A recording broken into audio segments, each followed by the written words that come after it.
جن لوگوں نے اللہ کے روبرو حاضر ہونے کو جھوٹ سمجھا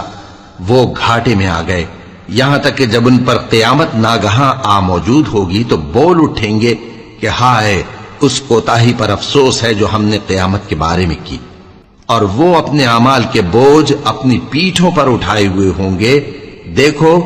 جو بوجھ یہ اٹھا رہے ہیں بہت برا ہے، اور دنیا کی زندگی تو ایک کھیل اور مشغلہ ہے، اور بہت اچھا گھر تو آخرت کا گھر ہے، یعنی ان کے لیے جو اللہ سے ڈرتے ہیں۔ کیا تم سمجھتے نہیں؟ ہم کو معلوم ہے اے نبی کہ ان کافروں کی باتیں تمہیں رنج پہنچاتی ہیں، مگر یہ تمہاری تکذیب نہیں کرتے بلکہ ظالم اللہ کی آیتوں سے انکار کرتے ہیں، اور تم سے پہلے بھی پیغمبر جھٹلائے جاتے رہے تو وہ تکذیب اور ایذا پر صبر کرتے رہے، یہاں تک کہ ان کے پاس ہماری مدد پہنچتی رہی، اور اللہ کی باتوں کو کوئی بھی بدلنے والا نہیں، اور تم کو پیغمبروں کے احوال کی خبریں پہنچ چکی ہیں تو تم بھی صبر سے کام لو۔